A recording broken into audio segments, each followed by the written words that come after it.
There's a quiet kind of person who doesn't quite fit into the noise of the world. They're not loud. They don't rush. They don't fill silence just to fill it. They listen more than they speak. They notice how sunlight moves across a room, how shadows shift with time. They think about how everything changes, how even stillness isn't truly still. These are the deep thinkers, the ones who live as much inside their minds as they do in the outer world.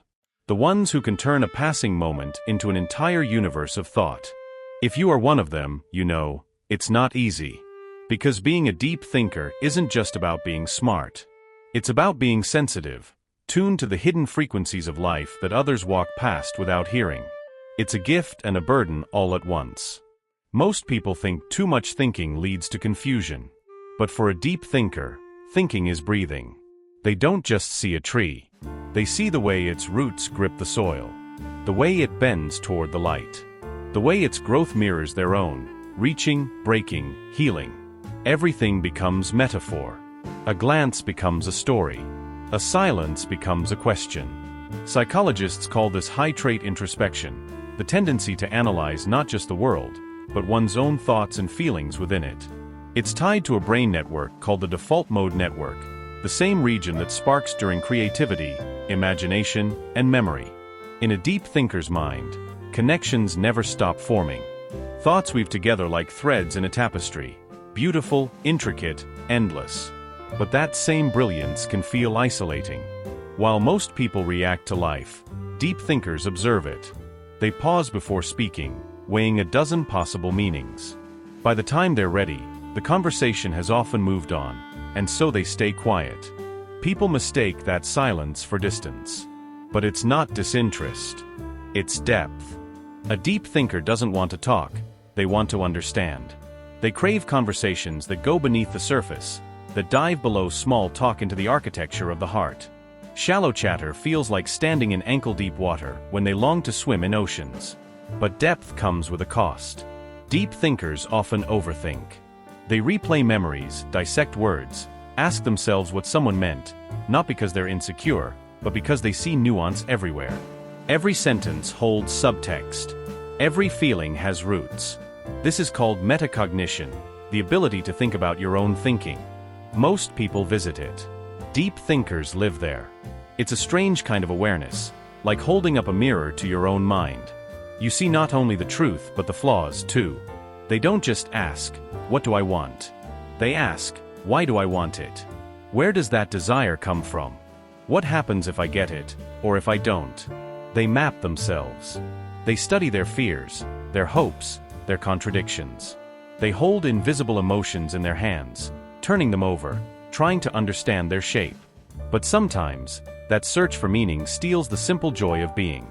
If you've ever seen someone sitting alone in a cafe, headphones in, staring at nothing, there's a good chance they're not lonely. They're processing. Deep thinkers speak the language of solitude. Their calm hides the waves beneath. Their stillness isn't emptiness, it's recalibration. They absorb too much of the world, the energy, the emotion, the unspoken, and solitude becomes their way of breathing again. They don't judge themselves for retreating. They do it to return whole. But even silence has its cost. Because silence amplifies the noise inside, the endless what-ifs and maybes. That's called rumination.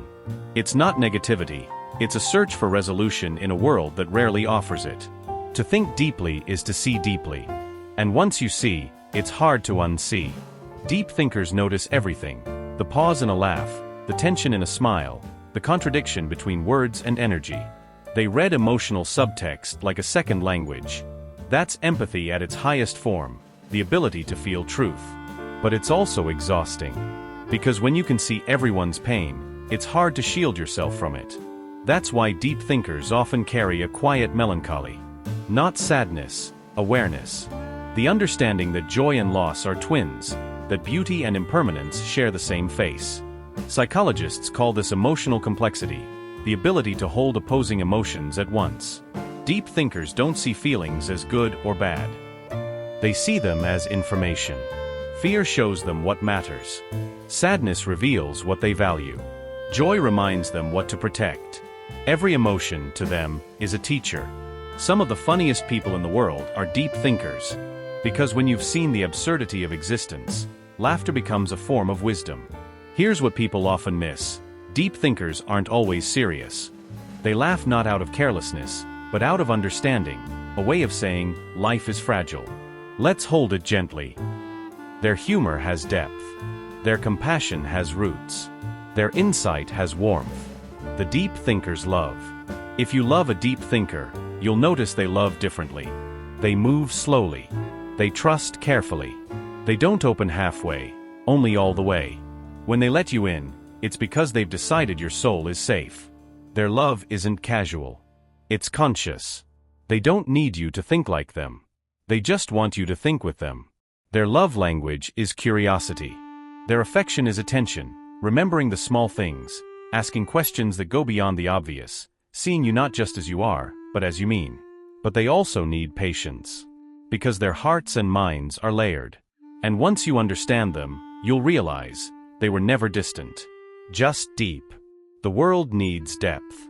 In a world that celebrates speed over reflection, certainty over curiosity, deep thinkers are rare lights. They remind us that silence can be sacred. That mystery is not something to solve, but something to honor. That meaning isn't found in answers, but in presence. Maybe that's the quiet mission of a deep thinker, to slow the world down just enough for it to feel again. Because deep thinking isn't about escaping life. It's about cherishing it.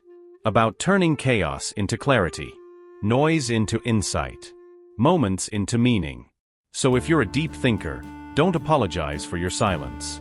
Don't shrink your thoughts to fit smaller conversations. The world needs your kind of mind. The one that sees what others miss. The one that questions. The one that feels. Because depth, in a shallow world, is its own kind of light.